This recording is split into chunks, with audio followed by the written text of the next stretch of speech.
task pretty well. Okay, great. And as I mentioned in the event, and for those who are listening in here, this is being recorded so that we can share any of the recording as part of the social lift program that I'm building for social lifters. So the topic that I had shared with folks in terms of what we wanted to discuss today was really around your expertise, Ramon, in thinking about building a social lift as a business owner, as well as someone who has perhaps transitioned from a company or sold a company, and thinking about the issues around how do we create social lift during challenging times. So I'd love for you to jump in, Ramon, and share some of your initial insights in terms of thinking about how things have been over the past year, and your background with personal branding and small business success. What, just to start with a general kind of overview of what you're seeing recently versus what's happened in the last year. Absolutely. I tend to talk in very short bursts, so you may want to ask me that again in 10 different questions. Absolutely. Define social lift for me and everybody. What does that mean for you, social lift? Yes, and social lift is part of what I'm calling the social shift lift system. And I also have the career shift lift system. And these are people who are changing careers. So the shift part is you're changing industries, you're changing geographies, you're changing your function. And from a social shift perspective, perhaps you're changing your mission, or you might be changing geographies as well. So social lifters and career lifters are looking to get to the next level. So from a lifter's perspective, it's getting promoted from a career perspective or making more of an impact. So the social lift is how are we expanding our networks? How are we getting the messaging across so that we can make more of an impact? Got it. I think one thing that I'm seeing, I think for sure, is that talking about now the corporation side, I think for sure there's a number of people, as we know, that have been fired, let go of their jobs, and or their businesses have been decimated. So I think one thing as part of the social lift and the personal brand, it's an opportunity. Now, there's people who are not able to take advantage of that opportunity, whatever reason. But I think that those who are able to retrain themselves, telegraph who they are better, amplify their message better, doesn't mean everything's going to be good, but the opportunity is there. You take a look at tools such as Clubhouse. This has enabled us in the past year or a bit more than a year, so many people to be connected, to get to know each other, to connect with each other, to make the relationships. And does this mean the money's going to flow automatically? No, but I think it has birthed new opportunities. So I think that's one pro and con, especially of this pandemic we've been in. But I think as we break out of it, I think new people will have new opportunities. Absolutely. And so as people are finding new opportunities, do you think Clubhouse is a place that they're discovering opportunities? What are your thoughts on how people are discovering new opportunities and able to make that impact through different social mediums? Yeah, I think for me, I think it's new opportunities, yes, but I think the biggest opportunity has been probably the aspect of making new relationships. I've been in several Clubhouse rooms like we're doing today. Some of them I've been consistent every morning at 8 a.m., every morning at 9 p.m. And I think that's the biggest thing. It's not so much Clubhouse is just a tool, but I think what makes Clubhouse special this time is that you're talking to people in a real-time conversation in the moment. This is not archived. This is not on demand. This is not, I wish I could have asked Ramon a question. This is not that. This is live. This is Ramon is here, Janice is here, and everybody else here who's in the room with us today. So I think that's the beauty of Clubhouse and or the tools. It brings us together in new ways, and I think in some way levels the playing field for those that have an opportunity to do it. I think that's the advantage of tools like. Yeah, and I do think I've been in small rooms and large rooms in Clubhouse, and I do think that sometimes when you have a smaller audience, there's the ability to dive deeper into personal relationships and kind of really build the engagement across a small room. And at the same time, when you're able to attract a larger room, you're getting your message across to more people. And so would love to also hear your thoughts around small rooms versus large rooms and how that kind of affects your ability to kind of or how you talk, if it does. Absolutely. And I think that I would define small room versus big room. big rooms, of course, where the metaphorical Elon Musk is there, which has metaphorically thousands. That's huge, huge, huge. And it's really hard to make an impact, hard to be in that room unless you're a player, unless you're the back channel, the inside track. But I think if it's a smaller room with 30, 40, 50, 60, 70 people, that's a room where if you show up and you're there, that's where you can make an impact because the moderators are seeing you, the panelists are seeing you. You hit that little hand up, you have a chance to be on stage. You have a chance to participate more. So then if you're regular, if you're adding value, if what you're saying makes sense, if what you're saying is received well, you'll then be asked up, quote unquote, to then come and moderate, ask a question, be a part of it. That's happened to me all day long. Several rooms I'm a part of that are pretty sizable and pretty big. I've had the opportunity to be there because the room is relatively, quote unquote, smaller. The rooms that have hundreds and hundreds and hundreds of people, it's really hard to break in there if you don't know someone. But I think still the opportunity is there for all.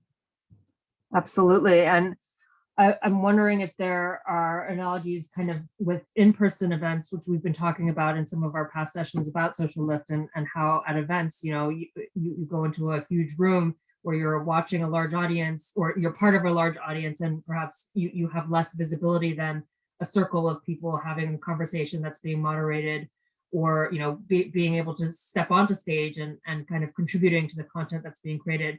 And I do like to invite anyone who's ever, in an audience to raise their hand and come up, especially in Clubhouse, where, I think this has leveled the playing field where anyone can speak up and talk and be heard across the globe. Whoever has an iPhone or an Android now is able to kind of plug into the Clubhouse community.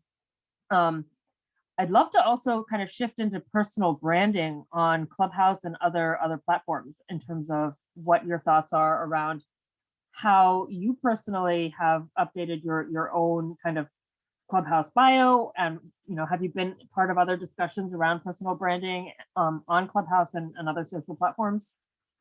I have indeed, and by the way, I hope I didn't shift the conversation too much about Clubhouse only.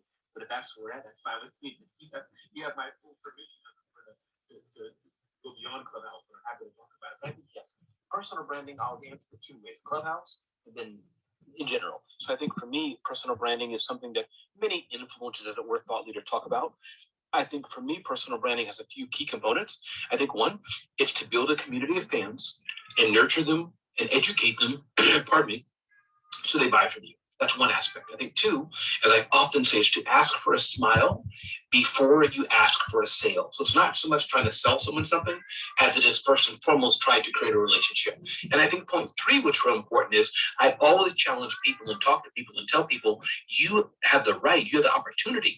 You should try to be the celebrity CEO of your marketplace, the celebrity CEO in your field. And what that means is, let's say you're a carpet cleaner. You can be well known as the best carpet cleaner in your neighborhood. Let's say you're a mechanic. You could be known as the best mechanic in your neighborhood. So that's the concept of celebrity CEO and having a strong personal brand. I think on Clubhouse for sure, it gives opportunities for that. An audio only app. I mean, what a perfect opportunity to showcase your thought leadership, to showcase the value you can add to people. And the last thing I'll say, you mentioned about being in a physical room. I want to go back to that. I think what's interesting about the physical room in Clubhouse, yes, Clubhouse is audio only. You don't have to get dressed up. There's the technology. You can click on raising your hand. You can follow other people. You can see people easier to some way. But one thing, Janice, about an in-person event that's amazing is the aspect that in an in-person event, you have that room there. So I found many times that just by going to the front of the room, talking to the moderator, seeing the panelists, how you raise your hand. So I do think sometimes, especially you want to get connectivity to people, doing it in a physical room, sometimes and many times, it's a bit easier. I think that if I was on Clubhouse, I probably wouldn't have gotten a photo with Ivanka Trump. If I was on Clubhouse, I probably wouldn't have been able to interview President Barack Obama. If I was on Clubhouse, I wouldn't have been able to talk to Colin Powell. If I was on Clubhouse, I may not have been invited to the White House. So I think there are two different modalities of the platforms, in person versus Clubhouse. Yeah, and you mentioned a bunch of in-person kind of opportunities that have come across your past, and I'd love to hear, what are the ways that you've built your personal brand? How have you landed some of these success stories for yourself? Whether it's been through in-person events, through referrals, through social media, would love to hear some of your tips. Sure, I think there's two things I'll talk about. I think one is how to get connected to to quote unquote famous people. I think one, you just gotta have no shame. That's it. Out of the 50 times that I've connected with people, amazing people, I'm sure there's been 5,000 times it never happened. So I think part of it is people just don't start, or it's not important enough for them to make a connection to that person. So I think that's an important aspect. You just have to not have that shame, a less of an embarrassment index. I think that's important. I think too, and it's more metaphorically how you do it. And this is an example. I remember Ivanka Trump, how that happened. And again, this is not being political at all, but some people get up in a tizzy when you say certain names. But Ivanka Trump was in India, surrounded by Indian security and U.S. security. She had just mentioned on stage that she was a New Yorker, and something she mentioned. I approached her and screamed out her name, real loud, and screamed out her name, and said, Ivanka, I was raised in Brooklyn. And I said something about pizza or something. And she laughed at it, came back, and let me take a photo with her. So that's one example of that, of kind of getting that publicity moment. Second, I can remember getting a photograph or chatting a bit with Colin Powell, who was then Secretary of State of the U.S. Many, many years ago during the precursor to the Iraq War. And that was standing outside in the rain for about an hour or two, chatting with the security team, getting them to know, like, and trust me, as my friend John Jantz talks about, and doing that. So that was the second aspect. And I think part of that's just that boldness, that gumption, that being able to read people, read an audience. I think that's really how that started with the getting some of these key interviews and things like that. I think the aspect of building the personal brand, really, I think one key part of that, it's some of them I mentioned, building the community, being very active on social media, things like that. But I think part of it is really being the art of self-promotion. You have to be the one who can publicize yourself best. You have to be the one to let your audience know, hey, here's what I'm doing. And I think if you're doing that on a regular basis and adding value, I think that you'll rise to the top for sure. Yeah, I think what you said about putting yourself out there is absolutely, the key, because if you don't put yourself out there, you don't present on social media, you don't shout out at times, then you won't be heard. And that's where, again, I encourage people to raise their hand if they want to say something and ask a question, or just even share a story whenever they can, because I think that's part of building your voice and building your brand. And I actually remember, Ramon, meeting you, I believe it was for the first time in New York at an event, and I think it was the Wix event, where you were presenting as part of a panel. And I can't even remember what year this was, if you remember that particular event, but you had such a dynamic personality that it just really attracted, I think, the audience and me personally, just wanting to know you and connect with you and stay in touch with you. And so I feel like some of that is, and I think your voice and the way you present hasn't necessarily changed since I first met you. I'd love to, and it's great. I mean, it's so fun. So I'd love to, hear what you think about your kind of brand when it started. And welcome back to the stage. Feel free to jump in with a question as well. But Ramon, I'd love for you to share more about when you think you found your voice and your personal brand. Absolutely. I'm glad Beth is up here, who's the CMO to business owners and accomplished personal brand instructors in her own right. So I'm glad she's up here to provide her own wisdom and insight. And also, Beth, welcome. But yeah, I think that regarding myself, I think that I forgot the question, but I'll answer the best I can. I think personality does play a role to a degree. I mean, listen, thank you for those kind words, and it's hard to talk about yourself, but since you didn't, as a way to help other people, I do think that having some level of magnetism, energy, outgoing personality helps. I'm sure there's people who are boring, not well-spoken, don't have a telegraphic energy, that have big personal brands. But I'm guessing I find it few and far between. I was on a Clubhouse recently, a few weeks ago, with Les Brown. And I had, Les Brown, the famous speaker, and I had heard of Les Brown so many years, how good he was, how famous he was, how well-spoken he was. One of the best motivational speakers in the world. I never understood why. I was always saying, Les Brown, because I never heard him speak. But a few weeks ago, I heard the man speak, and I realized, oh, he is ninja legit. So I guess my point being is that, God gives us all different talents and strengths. Some people are good in math. Some people are good in building. Some people are good in organizational skills. Some people are good in project management. Some people are good in speaking and telegraphing their ideas. And I guess having a personality that people want to get to. And I would hope that I can always respect that and use that personality for the greater good. Yeah, that's great. Beth, you wanted to jump in? So if I could just jump in for a second. I've known Ramon for a very long time, probably longer than I want to add to admit. But Ramon, could you talk about how, one of the things that you have really parlayed for your business so beautifully is that you really are the small business executive and expert, and you're able to help larger businesses better communicate with the small business owner while empowering the small business owner to talk over and do business with the larger organizations that might be more challenging. So I was wondering, what tips would you give someone in the audience who just started out, doesn't know what to do if they want to talk to a Dell or a Verizon small business or a Wix or whoever, and because you really do, balance that line quite beautifully. So, what tips would you give someone? Sure, and thank you, Beth, for asking. I think a few things that I've seen people do wrong. Maybe I'll go that way first. I've talked to a number of people who say to me, "Moan, I have an event and I want support for it." Large companies are not looking to support your event unless you're the Red Cross, it's AIDS awareness, or feeding homeless kids, something like that. They want to give you a check, get an ROI of their investment. So that's one thing I see people doing wrong is it's kind of the terminology. I want support. I want people to, I need money so I can buy pizza. That's not what large brands want to do. That's one. I think two, not being aware of really what the goal of the large brand is. If it's a very large brand, let's take a technology company versus a fashion brand.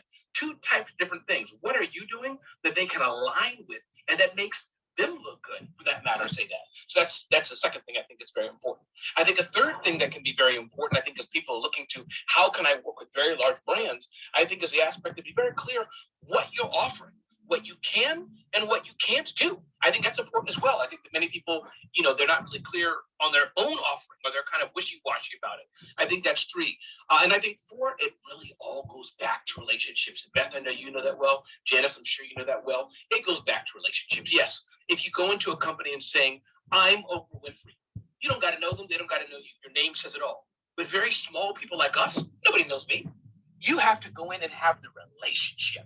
They got to like you, know you, trust you. And that's how you begin to work with large companies. Sure, there's other things you can do. But I think part of that is, does this human who represents the large company feel and believe that you can deliver what you're saying? And I guess point number 6, Beth and Janice, and thank you, Yvonne, nice to have you join us, is the aspect of, are you offering them what they need? Oftentimes, small businesses are very introspective. We're looking at, this is what I need. This is what I want. Maybe that company does not want that. So I think those two things have to be aligned. I love the conversation about small business versus large company, as well as how it all drills down to personal relationships.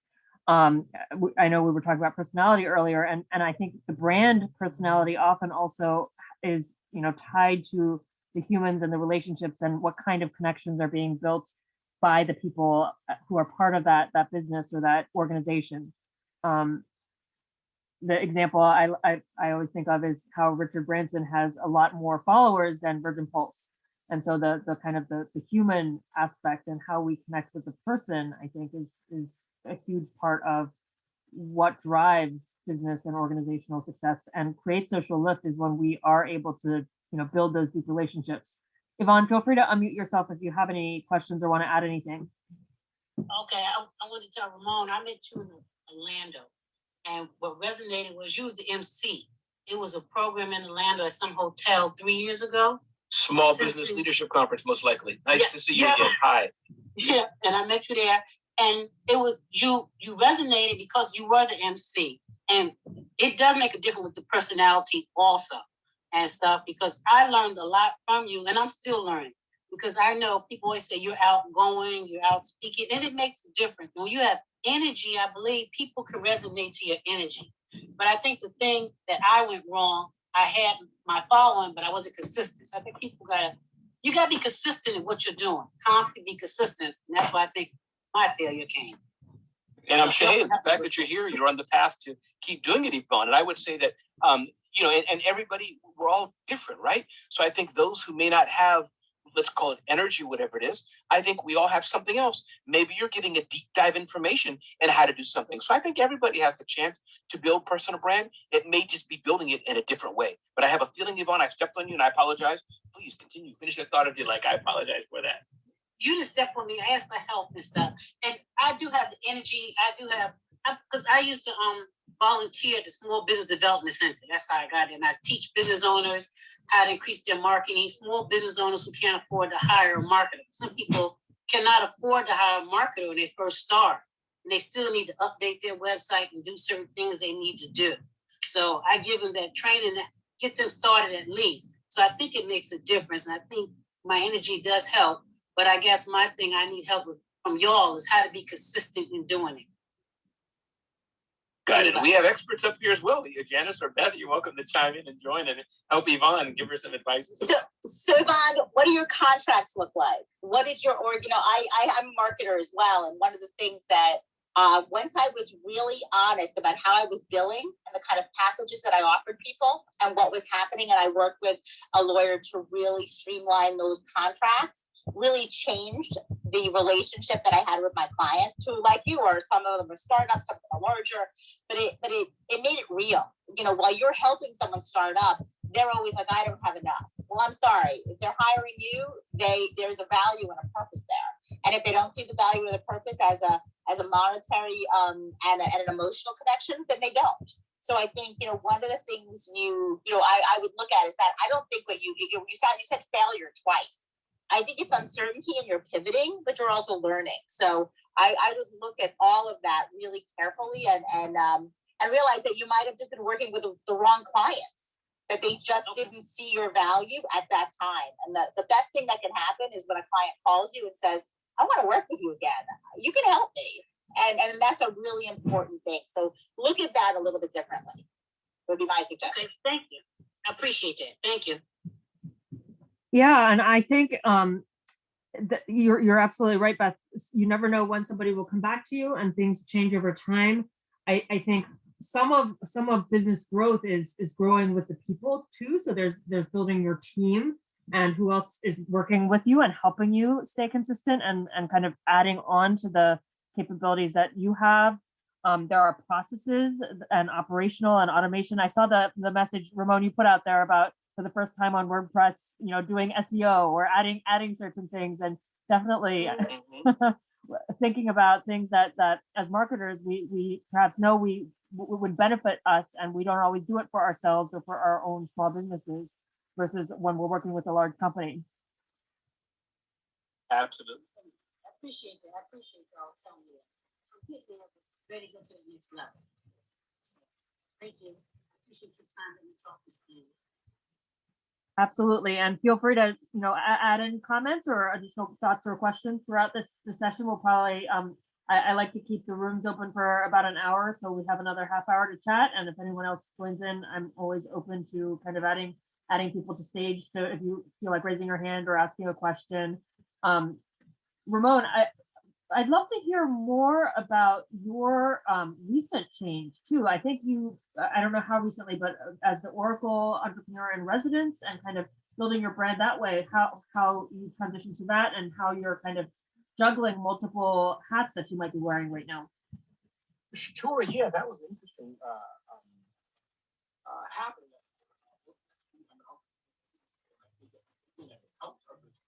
Learn on their journey. The power of it is that large brands can do a lot of things.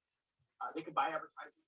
They can buy hundreds of thousands of dollars, millions of dollars of advertising, etc. They don't need me or anybody for that matter for that. They can put a check and get it done. But one thing they can't buy is credibility. One thing they can't buy is authenticity. And I think that's what some of these deals are like when you're able to provide authenticity and credibility as an influencer.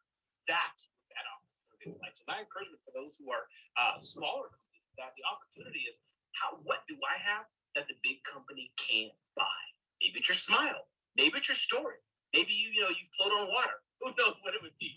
So Oracle NetSuite is a great company helping startups to scale and grow their business to the next level. Like Ramon, you're out there talking to startups. You're out there reaching to some of the smaller businesses that are growing, not the tiny businesses, but Oracle NetSuite for those who are scaling up at $1 million or more. And they're saying, can you help us spread that message? And so we kind of combine that. Instead of doing just a Twitter chat, just Clubhouse, just Facebook Live, just events, I said, hey, let's put all this together and make it into something more substantive. And they said yes. And so that's what that Oracle NetSuite deal is all about.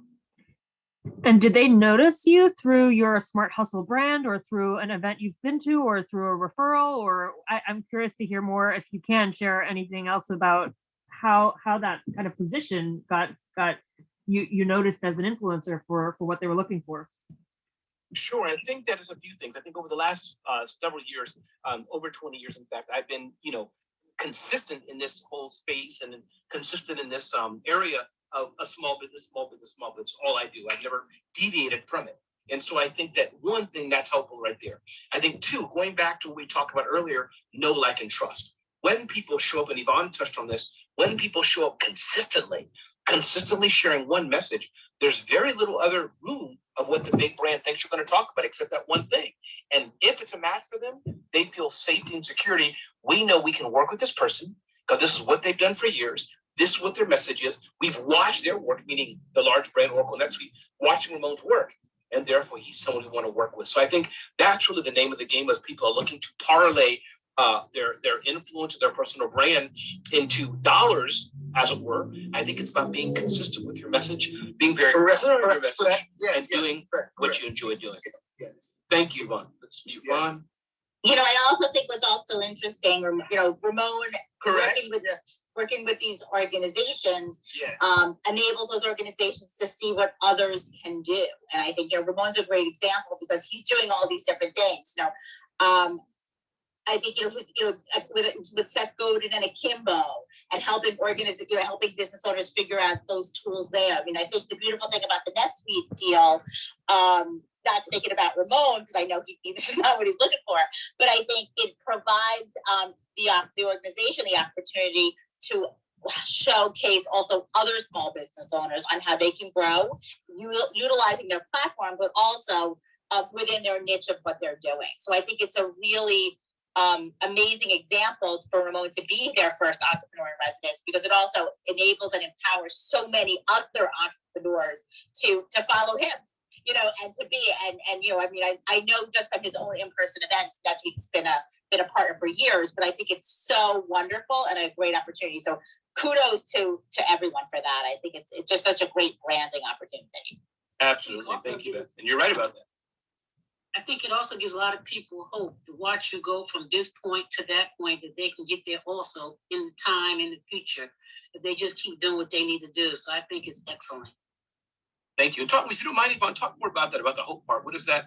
Why is the hope important? And talk more about that.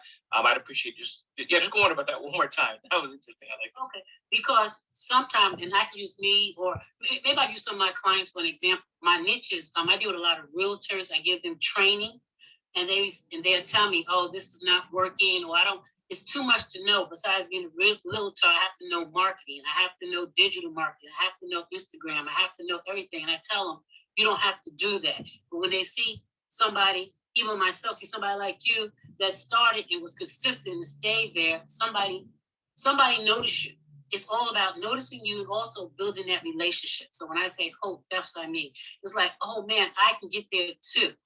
It may take me a little bit longer than you, but I can still get there. So it gives me hope that also I can get there too in time if I keep doing what I need to do to be consistent. That's what I mean. I appreciate that very much. Receive. Thank you very much for that. I'm glad I can provide hope to somebody, and y'all are providing hope to me. By the way, is today July 4th? That was last weekend. Oh, the fireworks going up behind me. All right, go ahead. Yeah, it's interesting how time sometimes feels. I know it's not July 4th. I know it's not July 4th. And I saw Trisha joined. Feel free to unmute if you want to bring in any or add any comments about personal branding, or ask any questions or thoughts on small business success. I see that you're the founder of I Need a Speaker, which I think speaking is another great way of building your personal brand. And I think the question I asked earlier, Ramon, is when do you think you found your personal voice? And the rest of the people on the stage, do you feel like you have a voice yet, Yvonne or Beth and Trisha as well? And how has that evolved over time? And have you used speaking as a way to refine that voice and that brand? Sure, I think it's a great question. I look forward to all answers as well. I think that a few things I would say. I think that I've been a speaker for many years, over 20 years. I've been speaking. My first speech was done, in fact, when my son was about 4 years old. And today he's 26 years old. Not today, but at the time he's 26 years old. But I've been 26 minus 4, whatever that is, 22 years ago. So I've been speaking for a long time. But ironically, and whether to my shame or my credit or because I'm getting older, and I think as we get older, we get wiser, I'm only finding and refining even my own speeches the past few weeks. And I must say, one was hearing Les Brown. I get very tactical very quickly. That's my comfort zone. Get to the point, solve the problem. But I realized that I could go from, and God's blessed me, I'll accept that. Ramon's a good speaker. Fine, I'll accept that. But I know I could do better. And I think that what I'm finding is the way to do better is to tell more stories because people like it. It shares the idea better, etc. So hopefully I'm answering the question by what my trying to get is that, yes, I've been speaking for a long time, but I think I'm always trying to fine tune and upgrade and do better. And that's where there's two types of events I go to. There's some events, right? Yvonne has seen me and others have been involved in things I've been at where I'm sharing, I'm pouring into other people. But I'm really also all about up-leveling myself. I just bought a ticket to an event in Nashville, Tennessee in August called Podcast Movement. I paid $700 for the ticket, plus hotel and travel. So my point is, I also want to up-level myself. But with that, I will tag Beth, and then Beth can tag Trisha, can share about how we're up-leveling ourselves. You know, I don't speak as much as I'm asked to speak. I'm a marketing strategist and a publicist, so I help other people speak and do a lot of pitching and getting speakers to do their stuff. But I think one of the things that you need to do when you're speaking is just be passionate about the topic. So I have some topics that I'm very passionate about, and that's what I speak on. But Trisha, why don't you? It's good to see you. Why don't you tell everyone about what you do and really kind of give us your insights? I'm going to be quiet now. It's so good to hear from you, Beth and Raymond. It's nice to see this room. It's an exciting group of talented people. I just have a few, I guess, reflections based on what's happening in the conversation right now. To give you a little bit more background on myself, I am a professor of public relations at the Klein College of Media and Communication at Temple University in Philadelphia. And I'm also the owner of the PR department, a small boutique PR firm, really what I do part-time, and also founder of I Need a Speaker, because my mission is to amplify new and marginalized voices, people who have been historically underrepresented. I want everyone to find their voice. But we're talking about, in my opinion, two things here. One is personal branding and one is public speaking to amplify that personal brand. And I just want to emphasize, and I hope this isn't redundant to what you said prior to my joining the room, you need to know what that brand is and who you are before you can go out and speak or before you can represent yourself through associations and conferences and groups. There are so many ways to amplify your voice and your brand, but I think it's really critical to know who you are, who you want to reach, what change you want to make, what you believe in, what your values are. Because those things will come across in everything you do, and it should happen consistently, which is a point that perhaps Janice or Beth was making earlier. I don't remember who that was, but that is the point, is to be consistent in that brand. Be consistent and confident in who you are. And like Beth said, speak about what you know, what is relevant to you, and speak to the people who want to hear that kind of message. Make sure that when you are asked to speak, that you might be the right speaker for that group.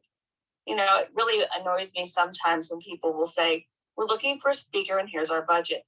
I think that's the wrong way to go about it. I think you should say, we're looking for a speaker who is this, and this qualification. We want to make this change, and we want to know who has had success in doing that with audiences in the past. And that's where the magic really happens. And that's where the brand has a spotlight shined on it, because you're the right person for the right group. So I think they're more interested in hearing that message. So a couple of different topics were overlapping here, which I think is a really exciting way to approach it. So when you determine what your personal brand is, do that first, and then think about what ways can I use to share this, to communicate this, to amplify this, to strengthen this. And when you have those questions in mind, I think the path becomes a lot more clear. Genius. And I'm finished speaking. That's genius.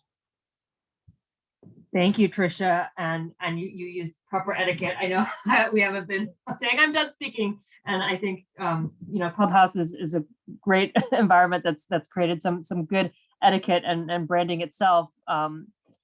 And I think I'd like to shift our conversation a bit too. And I know we talked about personal branding, speaking, and kind of the relationships and just what you talked about, Tricia, in terms of making sure your values are aligned. And I think I'd love to dive into how we kind of find that alignment with our personal brand and the businesses and organizations we might represent.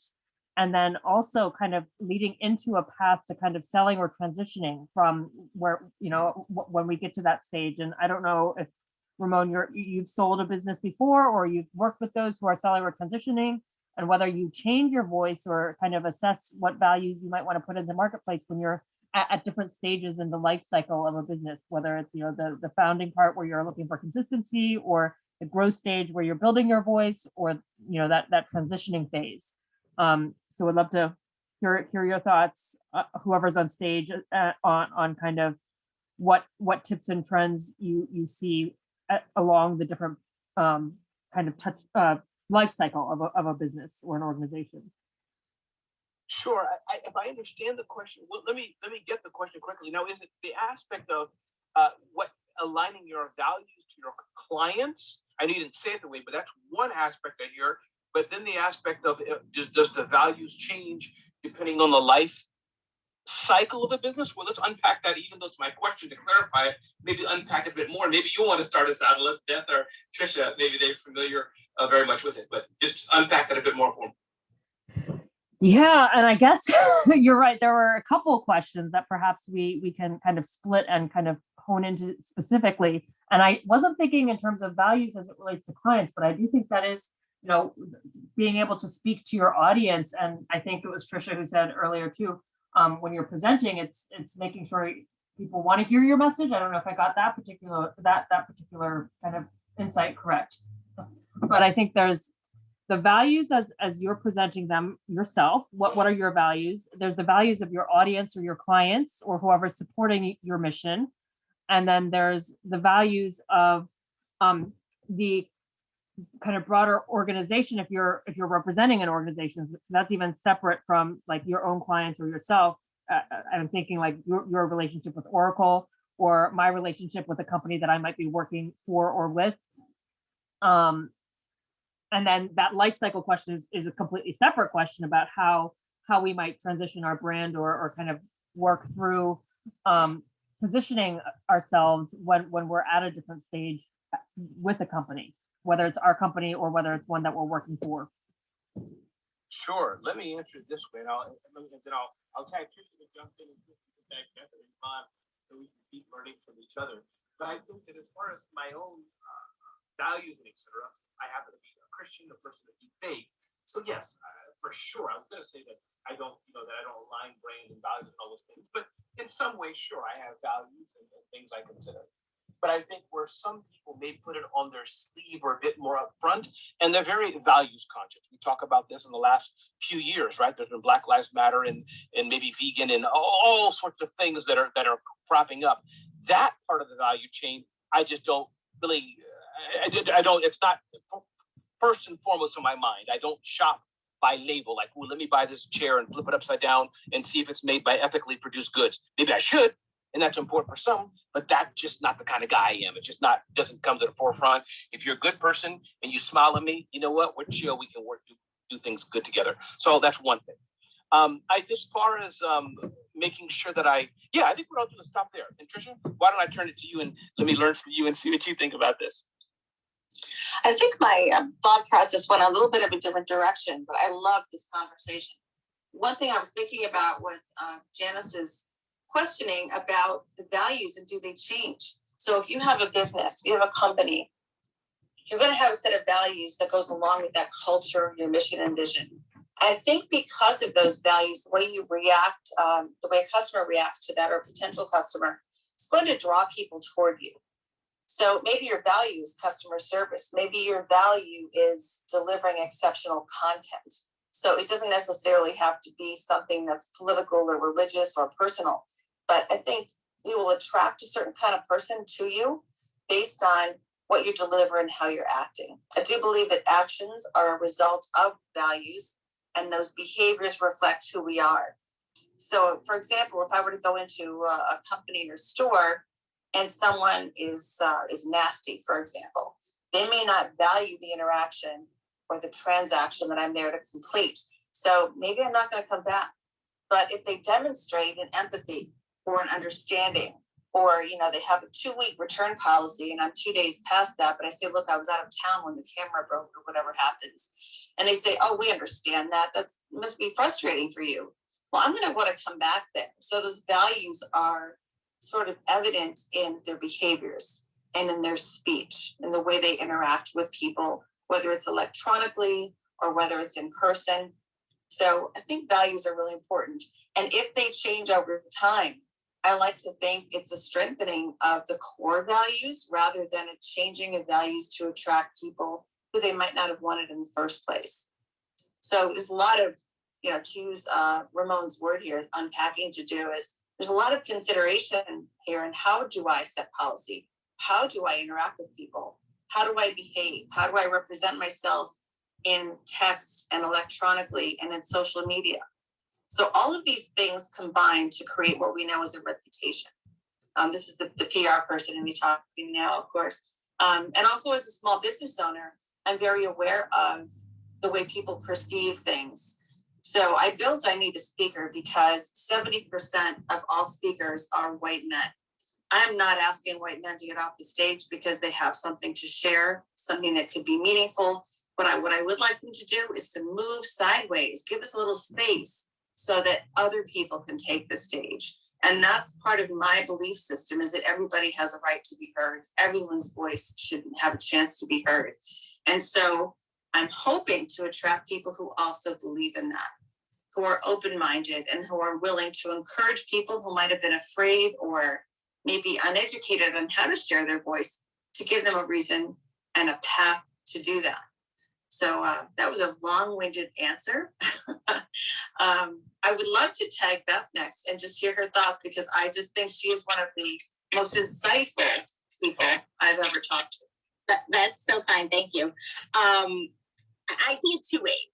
The first thing is that the way that I position my business is that we're target advocates. So when we're working with clients, we advocate on behalf of their target customer and their target market. So I look at those values of that business to make sure that they are as clear and concise and specific as possible. On the other hand, I am a very passionate and outspoken and direct individual. So my values are, we're going to get this done, and we're going to move your business as passionately and with as much fun as we can, and we're going to do it. So my clients are very aware that when they're working with me, my values are truth and honesty and deliverables. On the other hand, I'm a special needs mother. So I am very clear on my passion for education and those clients that I work with in the parenting space and the education space and the inclusion space, I'm very passionate about. So I think, values are so important as the partner as well as the end user. So, and it's all about motivation and getting excited, so I don't know who would like to go next, but I'm going to actually run because I have the value of putting my kids to bed right now. They have school tomorrow. So it was lovely being part of this opportunity in this panel. And I wish you all a great night, and I will be listening. Have a good night. Yes, Bye, thank you guys. for joining. Thank you. Bye-bye, guys. I think I can go next. I think values are very important. I do speaking engagements, and the audience, I make sure it's an audience that might have the same values I have, because just like Trish said, it's how somebody treats you if you want to come back to their business or you want to ask them to do something again for you. So to me, values are very important. To me, values remind me of customer service. If you don't treat me well, I just can't do business with you because they go hand in hand. They go in hand together. And Trish said about speaking, I just did a class. I'm doing a little course on Clubhouse, matter of fact. And I told people that everybody has a voice inside them. Everybody has a course. Everybody can teach somebody something. And one of the examples I use, you can be a brick and mortar store and bring somebody to teach people about retail or just about dress design, that bring people into your business, how to get traffic to your business. So I let them know it's very important. Everybody has something to say where they can give their expertise on any topic. So I think all that is important. Thank you. Can I chime in there? I love your comments so much. And I just want to introduce another word, and that's respect. What I'm hearing you say, if I am correct, is that you're also showing respect for one another. And you also made the point that the audiences and speakers have to be aligned. I do agree with that. I think we are most effective, most powerful and impactful. Definitely when there is that synergy, when an audience, the speaker has shared values. And I do believe it's the same with businesses as well, that when we feel those values are the same, whether it's the environment or politics or sustainability or fair trade, we feel better about interacting with them. I often use a certain chocolate brand. I rationalize their fair trade practices to buy more chocolate. I know that's terrible. But, I feel like I'm contributing to someone's livelihood in another part of the world. Yes, I do love chocolate, but I choose that chocolate for a reason. I could choose another brand that might not share those values, but I love the thought that I'm able to support a family or an individual in another part of the world by the choices that I'm making. So maybe that didn't bring me to that brand, but it may keep me with that brand as long as I feel that respect and feel that there's value on both sides. So with that, I'll pass it back to Ramon or Janice. Thank you, Trisha. And I did notice Hassan came onto stage and want to give you a voice to chime in. And I love how our conversation has been kind of shifting and focusing on values as it relates to personal branding and business success. And feel free to, unmute yourself if you have any questions or comments, or raise your hand if you want to come onto stage at this point. But I do think in the last kind of 10, 12 minutes or so, I'd love to also jump into specific tips and trends too. But Hassan, I see you unmuted yourself, so I'll let you talk first. Hi, this is Hassan. Sure, little new Clubhouse, but I would say the values piece sounds great. I think, in all honesty, right? I think there's always a buyer and there's always a seller, and that's what we're doing at the end of the day. So, that's in my opinion what this whole grand scheme of everything that you're trying to promote or talk about. Someone's selling, someone's buying, and that's really in a nutshell what it is. All these other things are secondary and third after that. So, as I'm looking at everyone's bio here and trying to understand, what everyone is bringing to the table. And I've been, I've attended so many speaking events. I've never spoke, but I would say to me, it's someone's always either selling something and someone's always receiving something different. So I'll yield back, but that's kind of where I see it. Yeah, I think from a business perspective, there's the selling of a product or a service, or kind of and then from a personal perspective, there's the I'm sharing who I am, and someone is receiving that or kind of accepting it, or like what are our personal goals as we interact with each other. And then from that social kind of impact lens as well, there's that exchange of kind of impact that we might be creating and wanting people to jump on board to support a particular value or a mission that we really are driving. And so kind of thinking about going back to the different stages, I'd love to hear each person on stage share, like, what is your favorite stage of a company or organization that you've been part of? Is it one that's kind of just starting out? Is it one that's in growth phase? Is it one that's established?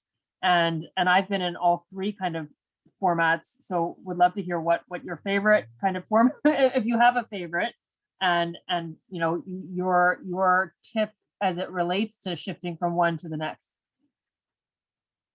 A little bit, but I think it's my turn.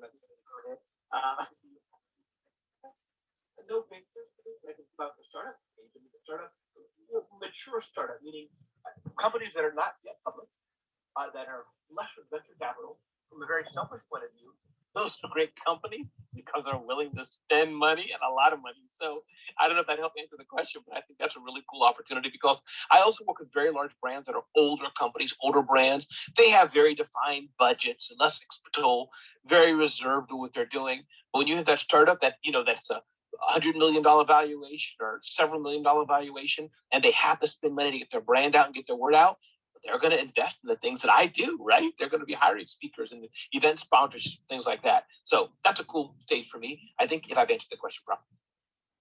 Yeah, absolutely. Can I chime in here on those comments? Absolutely. I love that statement about the excitement of when some companies are growing. If I had to choose one, again, it's difficult to choose. I like the stage where they're developing culture, because I think that is so impactful on who they hire, who they attract as customers, how they write their policies, how they treat their employees.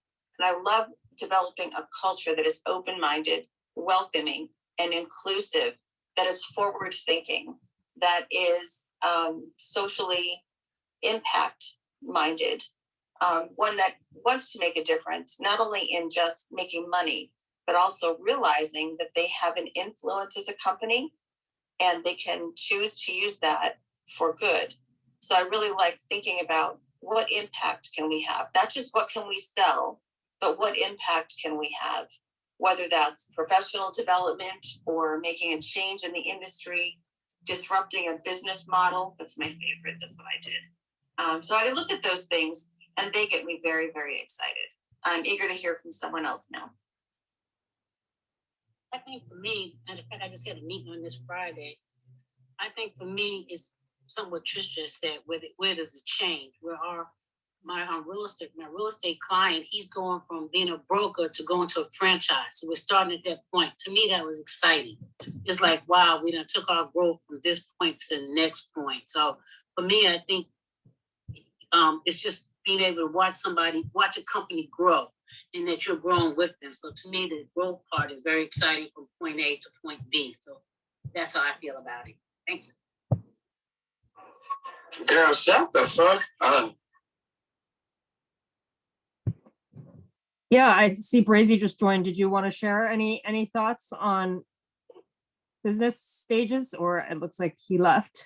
That's fine. And I actually was thinking about the analogy of having a kid. Like sometimes, it's exciting when you give birth to something new. And I love to like create new ideas and start new businesses. And at the same time, like Ramon, when you're in that fast growth stage, and my 4 boys in the house, they're hitting puberty soon. And I can imagine there's going to be significant change and high growth that might happen at that phase. And I'm excited to see what will happen. And also a little, I guess, feeling a little trepidation there too. And Ramon, you're ahead of me with your kid being 26. And so I think that would be interesting to think about, like at what point the kid goes out of the house too, and that's where the transition happens.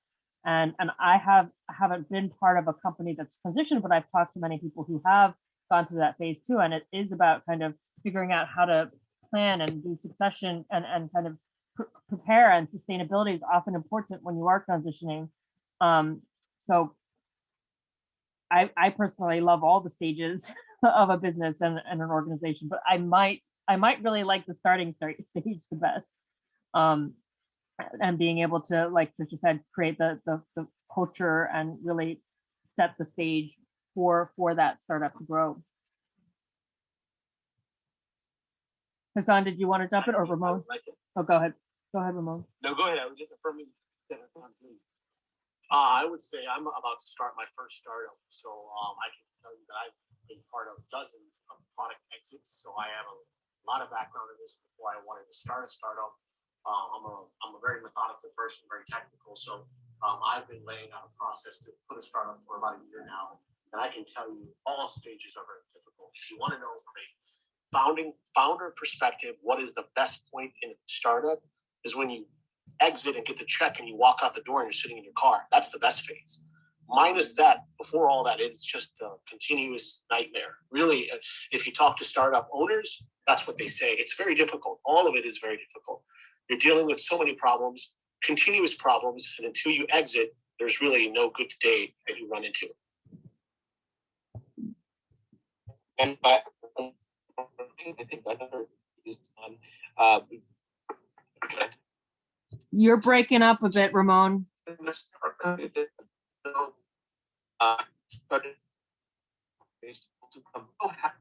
Exit for Will, but I think meeting positive, being very highly profitable, and being able to then do with the blessings that I have of income that I have and help others. That to me is great too. So it's not quite exit. I don't know how that will happen with this fourth company I'm starting, but I'm just where I get to do more of my time, somewhere, spending time with my wife, spending time with my family, or helping another. Whether you're exiting, getting that check, or you're staying in your same company, but it's just flowing so smoothly. Like a machine. That's also a great place. No debt, they're smooth. And I think what you just said, Ramon, was about you like to help others, and that gives you, that's rewarding. You were breaking up a bit while you were talking, so I'm trying to recap. I think that's what I heard, as well as that you enjoy kind of giving back, and I as well as that growth phase is exciting for you. So it's not necessarily the exit. I don't know if Trisha or Yvonne, you heard anything else in there that or Hassan. Okay. And it's sorry about that. With my Wi-Fi. Yeah, it cut out a bit for that last. Yes, you got it correct. Anything else I missed? Okay. You're good. Please continue. Yeah, and I think that was so interesting to hear kind of Hassan's perspective too, that, from startup all the way through growth and until the end, it is difficult. There are hard times that we have to, kind of push through. Let me just make a point. So I don't know if you guys know Palantir. I was part of the first dozen people in that company, and I quit very early on. Otherwise I wouldn't be on this call right now, because that company is over multi-billion valuation now. But I can tell you, I still stay in touch with a lot of the founders and some of the very big startups. And I can tell you, the ones that even have backing, they're not sleeping. I'm telling you, they're not. They're struggling because there's so much that goes into running a startup. It's on the surface it may look good, but behind the scenes, operational, it's a nightmare. Trisha? I like to think that with startups, that you believe in something so much that you're going to fight for it, that you're going to go through those difficult times. I'm still in a growth phase, but I need a speaker, and every day I'm growing. There are more users. We're now in 7 countries, which is really exciting because we're less than a year old. But I think it's because there's a passion and a belief in what you're doing, and you want to make a positive change. I think if you're driven only by one thing, which is profits, it's not going to get you down the path that you necessarily want to go on. And that's me. That's my personal perspective that I'm sharing. I popped into this room when I saw Ramon, because I know enough of him from taking his courses and interacting with him, that there's something about him. It's hard to put a word on it, but when you listen to him, he's delivering expertise, he's delivering value. You know that he's there for a reason, and he's running his own business. But he really comes across as someone who believes, I want to help. I want to share the joys and the successes and achievements that you're about to experience. I want to take you to a level of celebration. I want to bring you to the point where you feel that you're really delivering that value into the world. And there's an energy that I get from him and that dazzling smile of his that just makes me feel like I can take on anything. And I love Trisha, that. I am blushing brown. I'm blushing brown. Oh, are you?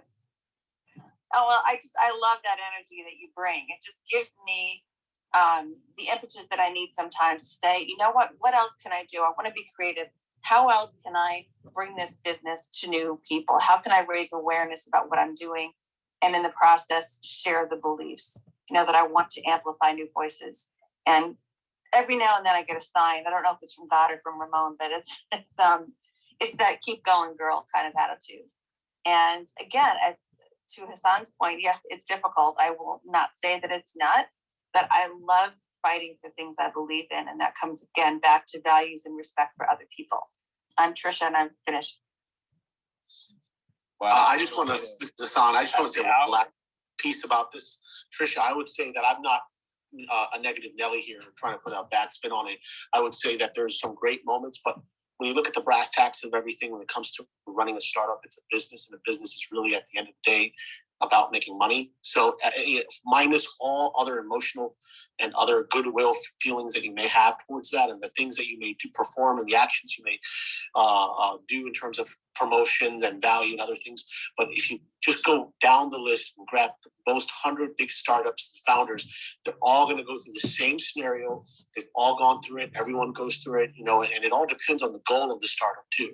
If you're a startup, for example, and your goal is not to be a unicorn startup, and you're going to stay at that moderate space where you know your market cap and you know you're not going to expand beyond where your expansion level is, then maybe that's fine.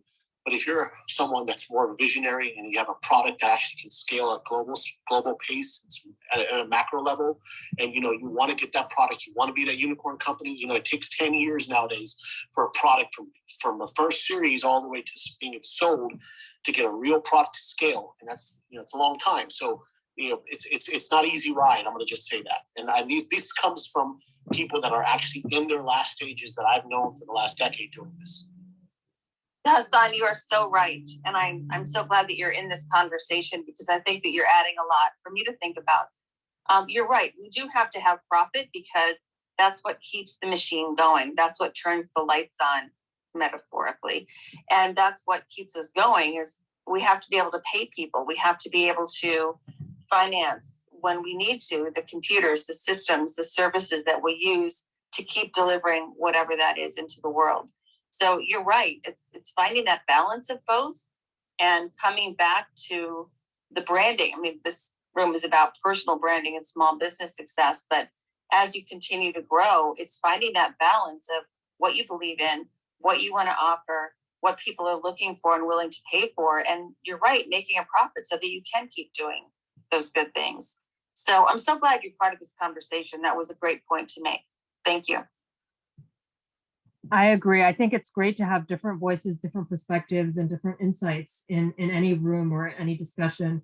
And I think I remember Ramon saying he wants to spend time with kids and his wife and family too. And putting our kids to bed is important as well.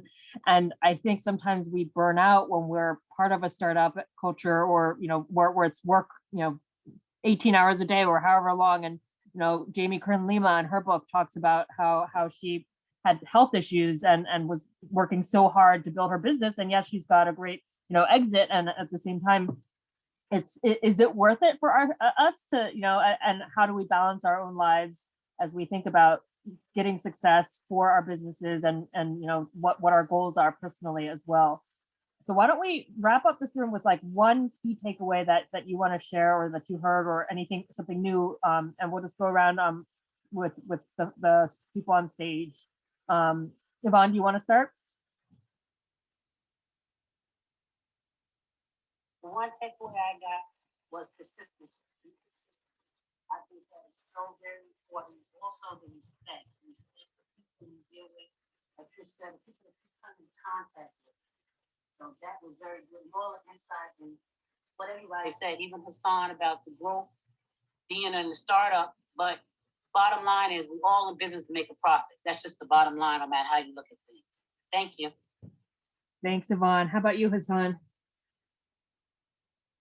Well, I came a little late, but I think you all made some very good points, the value piece, the respect. I look forward to continuing conversations again in this room in the future. But I would say it's a combination of the things that everyone said. Trisha, do you want to share any key insight or takeaway? I think if I could take one from this room, it would be think about what you're doing. And what I mean by that is really deep use of the word think, is think about the model, the culture, the values, the consistency, the profit, the employees, the approach, the policies. Just really think about it. Is this who you want to be? Is this what you want to be? Is this going to take you where you want to go? So be considerate in your thought process and really think through the planned and potentially unintended consequences of your decisions. Yeah, absolutely. And I am thinking both all three of what you said: consistency, respect, as well as what Hassan has shared about it's hard. So, and getting to that point of being able to sell and say goodbye, I'm able to. Let me just make one Yeah. more point. Okay. So, Sure. Jamie wrote a really interesting book, and the reason why I admire him and a lot of people may not. He said that you got to be able to see the trees through the forest, and that makes complete sense to me. So you got to be able to see 15 steps ahead of you, and a lot of people don't. And I think that's the key piece. That's the critical and key piece. I love that, seeing ahead of you, and I think also aligning yourself with your values, like Trisha said, like we're pushing ourselves forward because we're passionate. And so Ramon, I'd love you to wrap up this room with your kind of conclusion, what you taken away, and you know, saying good night to everyone, or good morning, or wherever you are. Absolutely. I met you from Devon, Hassan, and Trisha. Awesome. And I think what I can say is that some people in life don't have a choice. Due to their circumstances, their views, what they've gone through, their headset, their mindset, they just don't have a choice in how they survive. But I think those of us who have a choice, we get to have a choose and make a priority for our families, of our business, of our life, or not, this, that, and the other. We can choose. And I think that's a blessing, to be able to choose what we want to do with our lives and what we prioritize in whatever stage of life we're in. And I think that's what we're talking about today. Whether it's a startup, whether it's a small giant, whether we're a freelancer, whether we're an entrepreneur, whether we're a small business owner, I think we all get to choose how we want to make that journey happen, get to choose the mistakes we make. And I think that's life. So this is Ramon, and I'm done speaking. Thank you, everyone. I love our freedom of choice, and I love everyone who's joined in and shared their insights. And I choose to close out this room and say good night, and hope to see many of you again in the future. Thanks, James. Good night.